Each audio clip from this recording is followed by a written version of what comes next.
Hey guys, and welcome to another video. With Heart of Thorns releasing in just under a week's time, I thought I'd go over a few things that I'm doing to prepare.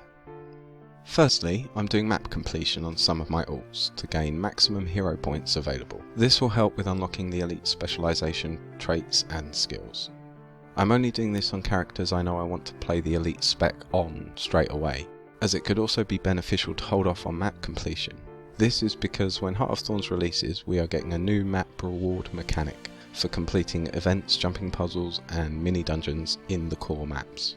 These rewards will be mostly crafting materials, including some of the harder to get items like giant eyes and lodestones. Secondly, I'm working on ascended gear for the raids that will be coming.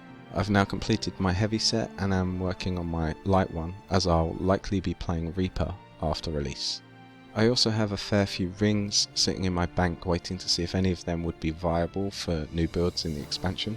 Speaking of ascended rings, I'm also holding on to these because we are getting the ability to salvage materials from them, to be used within legendary equipment or to purchase the new fractal encryption keys.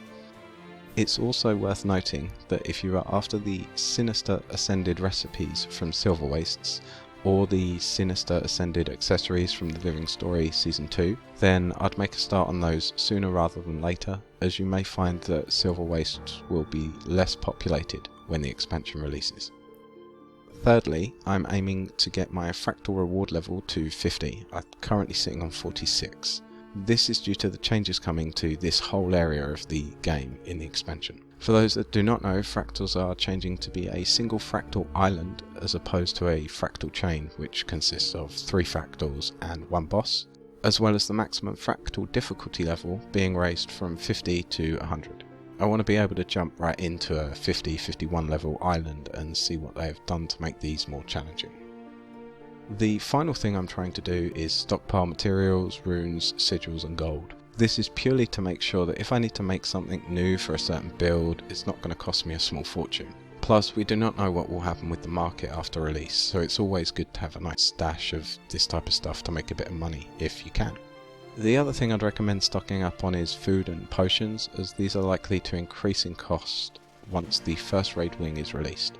The gold I'm trying to save for any nice purchasable rewards in the new areas, I'm going to assume that it will be structured like Silver Wastes, where it requires tokens from the map and a certain amount of gold to purchase.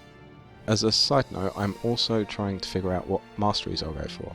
Gliding is a given, but the lore tracks for Itzal, Nuok and the Exalted all have my interest peaked. Not just because of the nice effects and unlocks, but in the hope it will open up more lore for us to dig into within the game. Anyway, I shall end the video on that, and if you have any questions, comments, please leave them below. And until next time, take care and happy gaming.